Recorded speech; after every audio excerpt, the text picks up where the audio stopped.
BA भाग 3चे विद्यार्थी मित्रांनो, आपण सेमिस्टर 5साठी पेपर नंबर 10 तुलनात्मक राजकारण या पेपरमधील 4 नंबरचा टॉपिक आपण शिकवत होतो, राजकीय पक्ष आणि दबाव गट. आपण राजकीय पक्ष शिकवून पूर्ण केलेला आहे आणि दबाव गट आपण कालच्या पिरियडला शिकवत होतो. आणि दबाव गटामधील काही भाग आपण शिकवलेला आहे. दबाव गटाचा अर्थ, दबाव गटाच्या व्याख्या आणि दबाव गटाचं फायनर, पीटर मर्कल, आल्मंड आणि पॉवेल या विचारवंतांनी केलेलं वर्गीकरण, दबाव गटांचं वर्गीकरण आपण बघितलेलं होतं. आणि त्याच्यानंतर त्यातला ब भाग आपण बघितला होता, दबाव गट, त्याचं स्वरूप. आणि आजच्या पिरियडला आपण दबाव गटाची राजकारणातील भूमिका काय असते हा भाग वेगवेगळ्या मुद्द्यांनुसार, पॉईंटनुसार बघणार आहोत. ते आपण समजून घ्यायचं. दबाव गट हा राजकीय व्यवस्थेत एक अनौपचारिक घटक म्हणून कार्य करीत असतो. सामान्यतः दबाव गटाला पुढील प्रकारची भूमिका पार पाडावी लागते. सामान्यतः दबाव गटाला पुढील प्रकारची भूमिका पार पाडावी लागते. 1. मागण्यांचे आविष्करण. विशिष्ट हित संबंध असणारे लोक एकत्र येऊन दबाव गट निर्माण होतो. आपल्या सदस्यांच्या हित संबंधांचे आविष्करण करणे हे दबाव गटाचे महत्त्वाचे कार्य होय. आपल्या सदस्यांच्या मागण्या, इच्छा सरकारपर्यंत पोहोचवणे, त्यासाठी प्रचार मोहीम सुरू करणे, विविध मार्गांचा वापर करून शासनाचे लक्ष वेधून घेणे अशी कार्य केली असता हित संबंधांचे आविष्करण उत्तम प्रकारे होऊ शकते. हा झाला पहिला पॉईंट. हे कुठल्याही संघटनेला, दबाव गटाच्या संघटनेला संघटित होऊन आपल्या दबाव गटामध्ये समाविष्ट असणारे जे काही सदस्य असतील त्यांच्या इच्छा, आकांक्षा, त्यांच्या मागण्या सरकारपर्यंत पोहोचवणे, त्यासाठी प्रचार करणे वगैरे हा भाग जो आहे, हा भाग दबाव गटामार्फत पार पडत असतो आणि मागण्यांचं आविष्करण केले जातं. दुसरा पॉईंट आहे विशिष्ट कल्पना व विशिष्ट धोरण यांचा पाठपुरावा करणे. विशिष्ट कल्पना व विशिष्ट धोरण यांचा पाठपुरावा करणे. दबाव गट आपल्या सभासदांचे हित संबंध सुरक्षित राहण्यासाठी, त्या हित संबंधाचे संवर्धन होण्यासाठी विशिष्ट धोरणाचा, विशिष्ट कल्पनेचा, विशिष्ट दृष्टिकोनाचा स्वीकार करतो. एखाद्या व्यक्तीने मांडलेली कल्पना प्रभावी ठरत नाही, परंतु सारख्याच विचारांच्या लोकांनी एकत्रितपणे एखादी कल्पना मांडली तर तिचा प्रभाव अधिक पडतो. एखाद्या व्यक्तीने मांडलेली कल्पना प्रभावी ठरत नाही, परंतु सारख्याच विचारांच्या लोकांनी एकत्रितपणे एखादी कल्पना मांडली तर तिचा प्रभाव अधिक पडतो.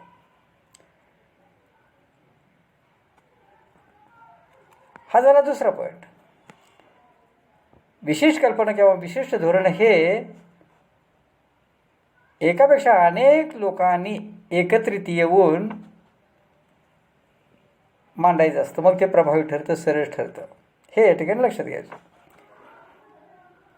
तिसरा पॉईंट आहे शासनावर प्रभाव पाडणे. आपल्या मागण्या मंजूर होण्यासाठी हित संबंधी गटांना शासनावर दबाव आणावा लागतो. कायदेमंडळातील सदस्य, मंत्री, वरिष्ठ शासकीय अधिकारी यांना मागण्यांचे महत्त्व पटवून देण्याचे कार्य दबाव गटाकडून केले जाते. तसेच जनतेला या मागण्यांचे स्वरूप समजावून दिले असता लोकमताचा पाठिंबा मिळवून शासनावर प्रभाव पाडता येतो. म्हणजे शासनावर प्रभाव पाडण्याची जी काही भूमिका आहे, ही भूमिका हित संबंधी गटाची किंवा दबाव गटाची असते, हे लक्षात घ्यायचं. चौथा पॉईंट आहे प्रचार मोहीम चालू ठेवणे. हितसंबंधी गट आपल्या मागण्यांची पूर्ती होण्यासाठी प्रचार मोहीम सुरू करून शासनावर प्रभाव पाडतो. त्यासाठी विविध पत्रके, वृत्तपत्रे, लेख, भाषणे, सभासंमेलने अशा प्रचार माध्यमांचा वापर करीत असतो. लोकमत अनुकूल करून घेण्यासाठी आणि शासनावर दबाव आणण्यासाठी प्रचार मोहीम सुरू करावी लागते. हे दबाव गटाचं चौथं कार्य महत्त्वाचं आहे. पाचवं कार्य लॉबी प्रक्रिया चालू ठेवणे.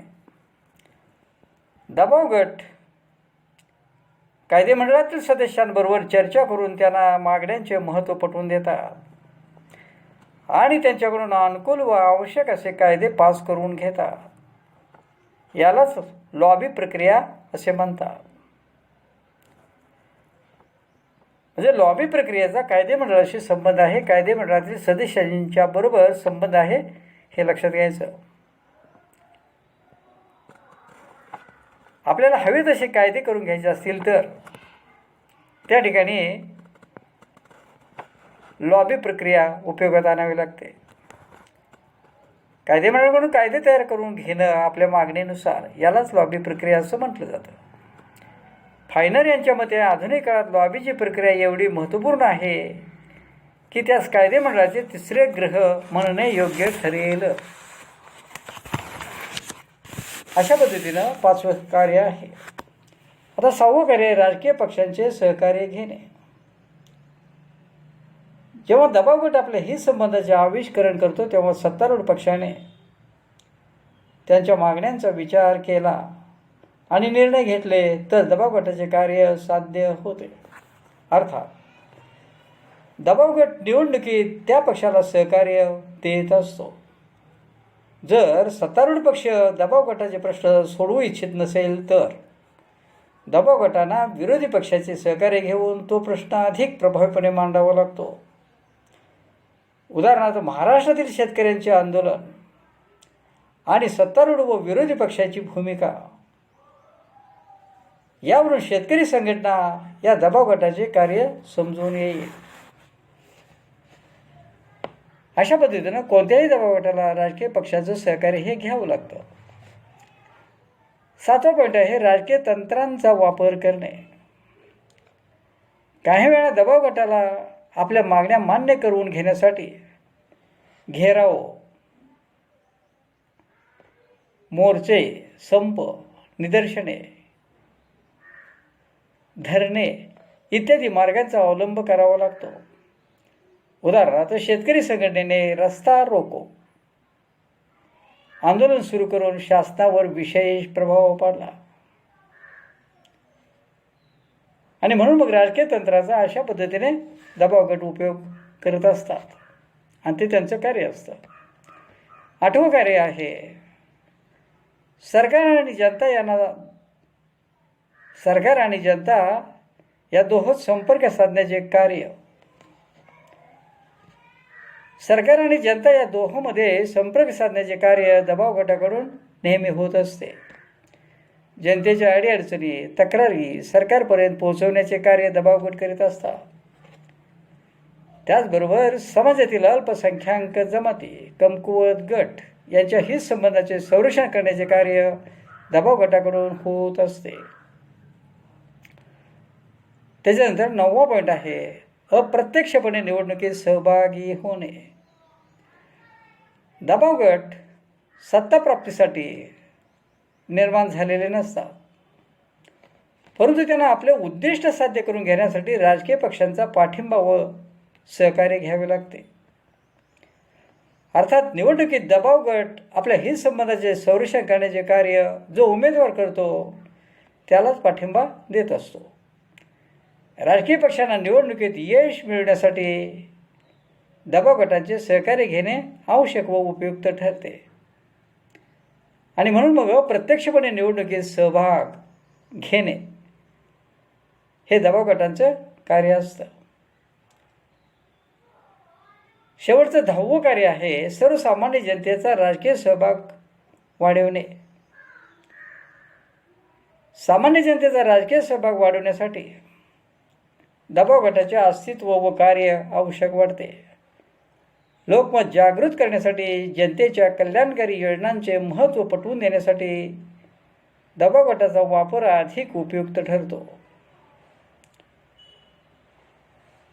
अशा पद्धतीनं दबाव गटाची राजकारणातील जी काही भूमिका आहे ती भूमिका 10 पॉईंटमध्ये आपल्याला बघावी लागते. कुठलाही दबाव गट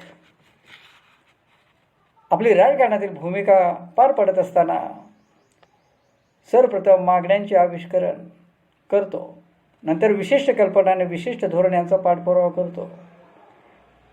त्याच्यानंतर शासनावर प्रभाव पाडणे, प्रचार मोहीम चालू ठेवणे, लॉबी प्रक्रिया चालू ठेवणे, राजकीय पक्षांचे सहकार्य घेणे, राजकीय तंत्रांचा वापर करणे, सरकार आणि जनता यांच्यामधला साधारणपणे दुवा बनणे आणि अप्रत्यक्ष निवडणुकीमध्ये सहभाग घेणे आणि सामान्य जनतेचा राजकीय सहभाग वाढविणे, अशी जी काही भूमिका आहे ही भूमिका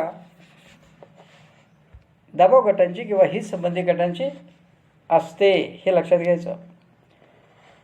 आता याच्यानंतर पुढे दबाव गटाची कार्यपद्धती कशी असते ते थोडक्यात आपण बघूया. दबाव गटाचे कार्य विविध प्रकारे चालत असते. विविध कार्यपद्धतींचा परिस्थितीनुसार स्वीकार करून दबाव गटाचे कार्य चालते. सामान्यतः पुढील कार्यपद्धतीचा वापर दबाव गटाकडून केला जातो. 1. समाजातील सर्व लोकांना आपल्या मागण्या अडचणी समजावून देऊन लोकमत अनुकूल करण्याचे कार्य दबाव गटाकडूनच चालते. जनतेशी विविध माध्यमांद्वारे संपर्क साधून लोकमत जागृत करावे लागते. त्यानंतर 2. कायदेमंडळातील सदस्यांना वरिष्ठ शासकीय अधिकाऱ्यांना भेटून चर्चा करून आपल्या इच्छा अपेक्षा समजावून देण्याचे कार्य दबाव गट करीत असतात. प्रत्येक दबाव गट लॉबी प्रक्रियेचा स्वीकार करीत असतो. त्याच्यानंतर 3रा मुद्दा आहे, विविध प्रचार साधनांचा वापर करून दबाव गट प्रचार मोहीम सुरू करतो आणि जनतेचा पाठिंबा मिळवतो. वृत्तपत्रे, नभोवाणी, सभा संमेलने, पत्रके यांचा वापर करीत असतो. 4था पॉईंट आहे, राजकीय हालचाली करून दबाव गट शासनावर प्रभाव पाडत असतात. संप, मोर्चे, घेराव, बंद या मार्गांचा अवलंब करून शासनाचे लक्ष स्वतःकडे केंद्रित करून घेतो आणि आपले प्रश्न सोडविण्यास भाग पाडतो. त्यानंतर दबाव गट राजकीय पक्षांचे सहकार्य घेऊन आपले प्रश्न सोडविण्याचे प्रयत्न करीत असतो. कधी सत्तारूढ पक्षाकडून तर कधी विरोधी पक्षाकडून आपले हित संबंध जोपासण्याचे कार्य दबाव गट करीत असतो.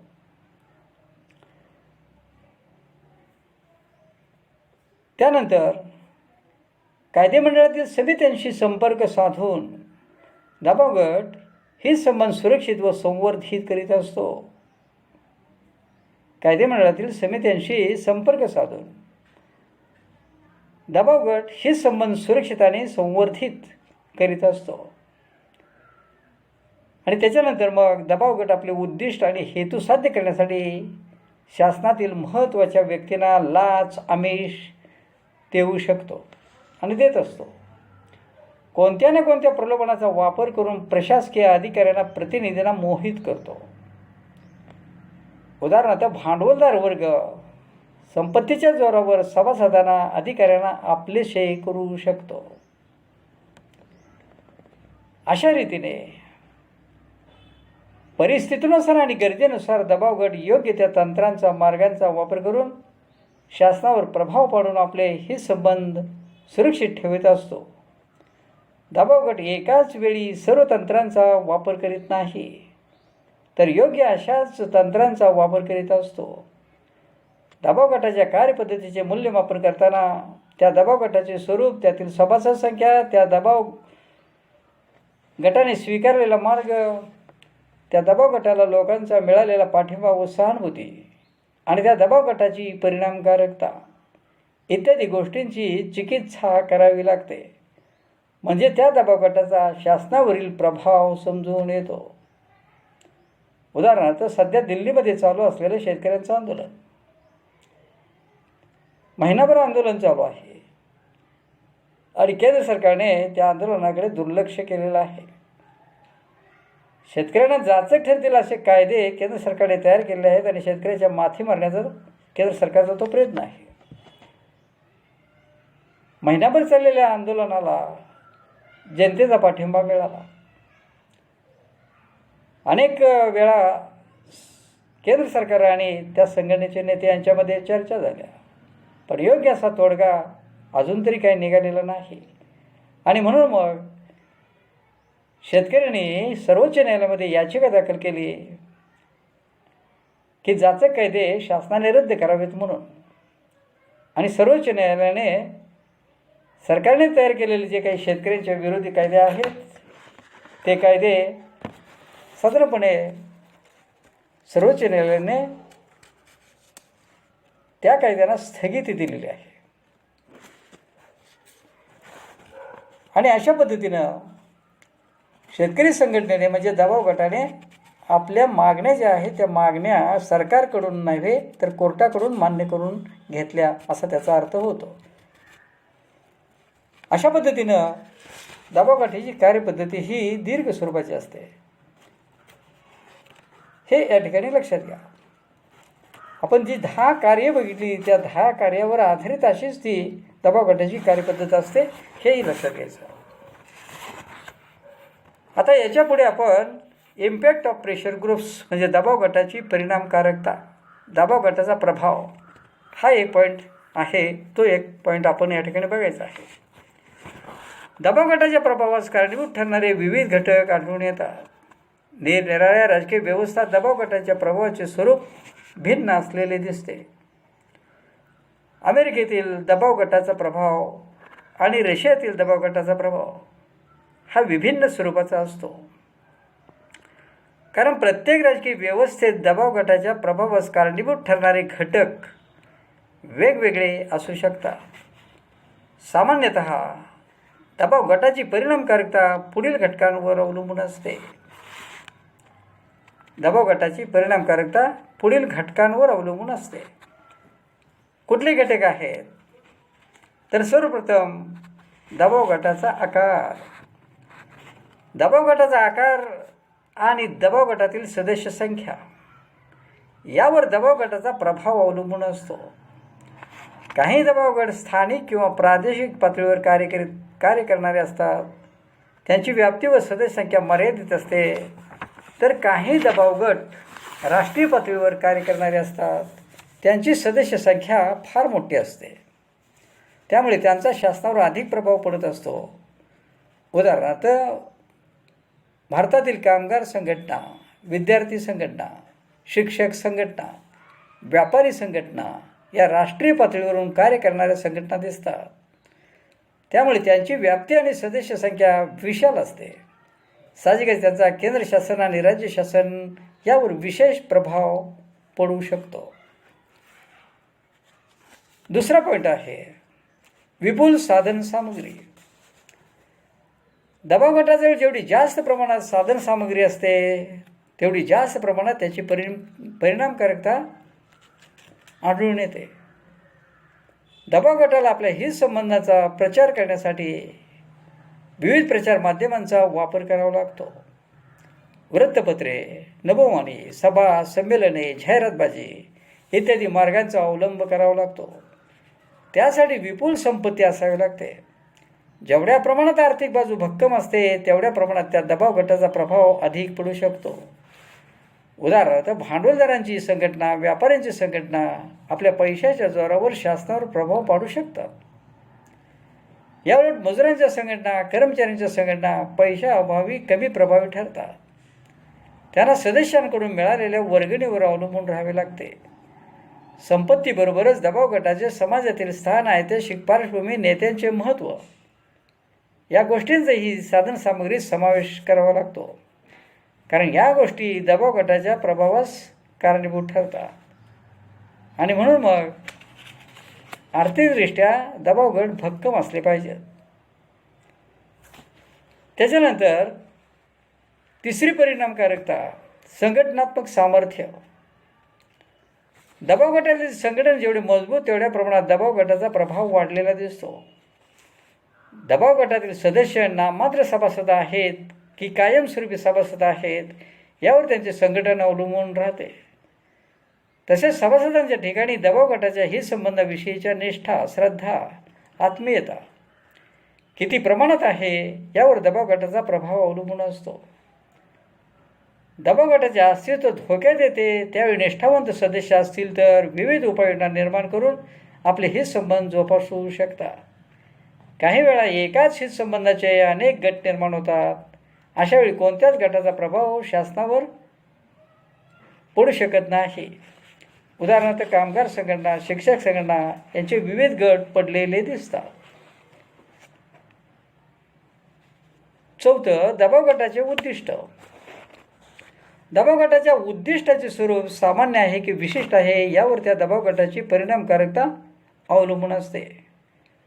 जो दबाव गट सर्वसामान्य हितसंबंधांचे संरक्षण करीत असतो त्याचा प्रभाव फारसा पडत नाही.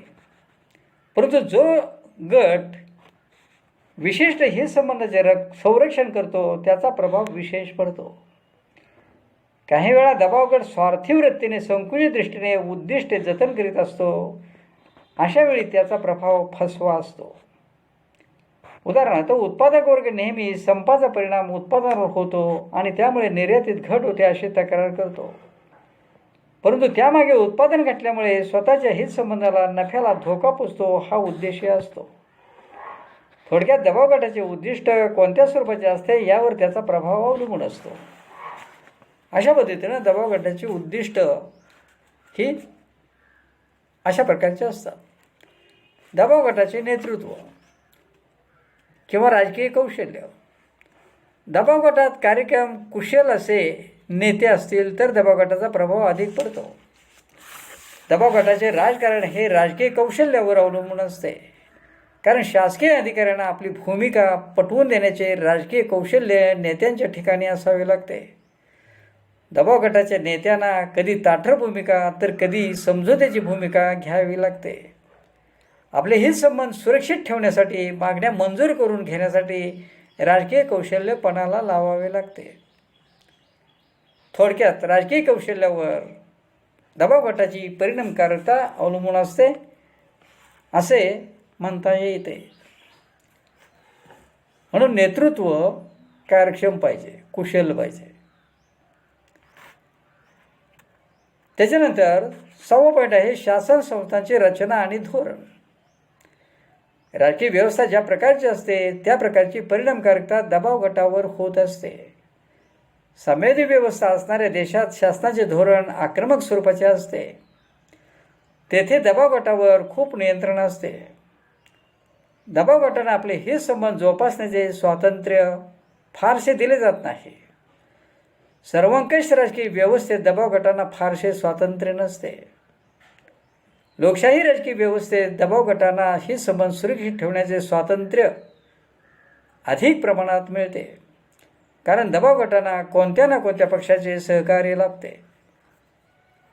लोकशाही व्यवस्थात शासकीय धोरण दबाव गटांच्या हिताचे असते. भांडवलवादी लोकशाहीत शासनाचे धोरण भांडवलदारांच्या संघटनांना, व्यापारी संघटनांना अधिक उपकारक असते. आणि म्हणून मग शासन संस्थेची रचना आणि धोरण कोणत्या प्रकारचे असते यावर दबाव गटाची परिणामकारकता अवलंबून असते. त्याच्यानंतर 7वा पॉईंट आहे समाज व्यवस्थेचे स्वरूप आणि दृष्टिकोन. समाजाच्या स्वरूपाचा परिणाम दबाव गटावर होत असतो. विकसनशील प्रगत समाज दबाव गटाचे कार्य प्रभावीपणे करू शकतो. आधुनिक समाजात विविध हितसंबंधी गट असतात. ते गट आपापले हितसंबंध सुरक्षित ठेवण्याचे प्रयत्न करीत असतात. समाज अधिक गुंतागुंतीचा असल्यामुळे दबाव गटाची व्यापकता अधिक प्रमाणात असलेली दिसते. समाज मागासलेला असेल त्या समाजातील लोकांच्या गरजा कमी असतील आणि ते अल्पसंतुष्ट असतील तर दबाव गटाची परिणामकारकता दिसून येत नाही. प्राचीन काळात तसेच मध्ययुगीन काळात दबाव गटाचा प्रभाव फारसा नव्हता. कारण दबाव गटाचे प्रमाण फारच कमी होते. परंतु आधुनिक समाजात दबाव गटांची संख्या प्रचंड असल्यामुळे त्यांची परिणामकारकता ही व्यापक स्वरूपाची बनलेली दिसते. समाजात दबाव गटाचा दर्जा काय असतो यावर त्या दबाव गटाचा प्रभाव अवलंबून असतो. दबाव गटाला समाजात विशिष्ट दर्जा व स्थान असेल तर तेथील लोकांचा आणि राजकीय पक्षांचा पाठिंबा सहजपणे मिळतो. त्यामुळे शासनालाही त्या हितसंबंधाच्या अनुषंगाने निर्णय घ्यावे लागतात. अशा पद्धतीनं समाज व्यवस्थेचं स्वरूप जर उत्कृष्ट असेल, लोकांचा राहणीमानाचा दर्जा वगैरे जर मोठा असेल, लोक विकसित असतील, प्रगत असतील, तर दबाव गटाचं काम हे प्रभावीपणे पार पडू शकतं.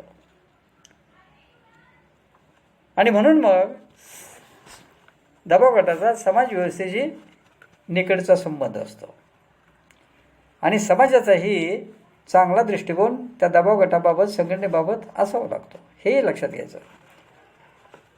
8वा पॉईंट आहे राजकीय पक्ष पद्धतीचा परिणाम. दबाव गटाच्या कार्यावर राजकीय पक्ष पद्धतीचा परिणाम होत असतो. राजकीय व्यवस्थेत एक पक्ष पद्धती असेल तर दबाव गटांना राजकीय पक्षाकडून फारसे सहकार्य मिळत नाही. द्विपक्ष पद्धतीत दबाव गटांना प्रबळ अशा राजकीय पक्षांचा पाठिंबा, सहकार्य लाभले जाते. त्यामुळे दबाव गटांना आपले हितसंबंध सुरक्षित ठेवणे सुलभ जाते. बहुपक्ष पद्धती असेल तर दबाव गटांना राजकीय पक्षांच्या सहकार्याचा फारसा उपयोग होत नाही. जेव्हा राजकीय पक्ष सुसंघटित, शिस्तबद्ध नसतात तेव्हा दबाव गटांचा प्रभाव विशेष जाणवतो. कारण राजकीय पक्षाप्रमाणेच दबाव गटांचे कार्य चाललेले असते. आणि म्हणून मग दबाव गट आणि राजकीय पक्ष यांचा जवळचा संबंध असतो. एक पक्ष पद्धतीत दबाव गटांना फारसं महत्त्व नसतं. द्विपक्ष पद्धतीत दबाव गटांना फार महत्त्व असतं आणि बहुपक्ष पद्धतीमध्ये दबाव गटांना फारसं महत्त्व नसतं, हे लक्षात घ्यायचं. शेवटचा पॉईंट आहे दबाव गटाची कार्यपद्धती. दबाव गट आपले हितसंबंध जोपासताना कोणती पद्धती स्वीकारतात यावर त्यांचा प्रभाव अवलंबून असतो. ज्यावेळी दबाव गटाकडून प्रचार माध्यमांचा वापर योग्य प्रकारे होऊन जनतेचा पाठिंबा मिळतो तेव्हा शासनाला त्यांचे हितसंबंध सुरक्षित ठेवणे भाग पडते. शासनातील अधिकारी, कायदेमंडळातील सदस्य यांना आपले म्हणणे पटवून देण्यात दबाव गट यशस्वी झाले तरच त्यांची परिणामकारकता दिसून येते. केवळ स्वार्थासाठी किंवा स्वार्थापोटी संकुचित वृत्तीने दबाव गटाचे कार्य चालू असेल तर शासनाचे धोरण आणि निर्णय यांना अनिष्ट वळण लागण्याचा धोका असतो. म्हणून दबाव गटाच्या कार्यात सार्वजनिक हिताची भूमिका असली पाहिजे. विशिष्ट हित संबंध जोपासताना दबाव गटांच्या ठिकाणी सहकार्याची, समन्वयाची भूमिका असली पाहिजे. म्हणजे दबाव गटांचे कार्य अधिक प्रभावीपणे होऊ शकते. अशा प्रकारे दबाव गटांच्या प्रभावास कारणीभूत ठरणारे घटक आढळून येतात. अर्थात परिस्थितीनुसार, दबाव गटाच्या स्वरूपानुसार हे घटक कमी अधिक प्रमाणात प्रभाव पाडण्याचे कार्य करीत असतात. एकंदरीत जर आपण पाहिलं तर अशा पद्धतीनं दबाव गट किंवा हितसंबंधी गट याचा अभ्यास आपण पूर्ण केलेला आहे, हे लक्षात घ्या. या टॉपिकमध्ये आपण सर्वात अगोदर आपण राजकीय पक्ष पद्धतीचा अभ्यास केला. त्याच्यानंतर दबाव गट हा दुसरा भाग आपण बघितला आणि दबाव गटामध्ये दबाव गट म्हणजे काय, त्याचा अर्थ काय, त्याचं वर्गीकरण काय, हा भाग आपण बघितला. दबाव गटाचं स्वरूप काय असतं हाही भाग आपण बघितला आणि दबाव गटाची राजकारणातील भूमिका याच्या जवळजवळ आपण 10 पॉईंट बघितले आणि दबाव गटाची कार्यपद्धती कशी चालते त्याचे 7 पॉईंट बघितले. आणि दबाव गटाची परिणामकारकता, हे दबाव गटाचा प्रभाव कसा पडू शकतो, तर त्याचे जवळजवळ आपण 8-9 पॉईंट पाहिले. दबाव गटाचा आकार, विपुल साधन सामग्री, संघटनात्मक सामर्थ्य किंवा ताकद, दबाव गटाचं उद्दिष्ट, दबाव गटाचं नेतृत्व, शासन संस्थेची रचना आणि धोरण, समाज व्यवस्थेचे स्वरूप, राजकीय पक्षपद्धतीचा परिणाम आणि शेवटचा भाग आपण बघितला तो म्हणजे दबाव गटाची कार्यपद्धती. या सगळ्यांचा अभ्यास झाल्यानंतर साधारणपणे दबाव गट हा जो काही भाग आहे तो भाग संपलेला आहे हे लक्षात घ्या. आणि अशा पद्धतीनं विभाग 3चा तुलनात्मक राजकारण हा पेपर नंबर 10 आहे. आणि या 10 नंबरच्या पेपरमधील टॉपिक नंबर 3 आणि टॉपिक नंबर 4 हा जो काही भाग माझ्याकडे शिकवायला होता तो भाग या ठिकाणी मी शिकवून पूर्ण केलेला आहे हे लक्षात घ्या. आणि माझा सिलेबस 2 टॉपिकचा पूर्ण झाला असंही समजा. ठीक आहे, या ठिकाणी आपण थांबूया.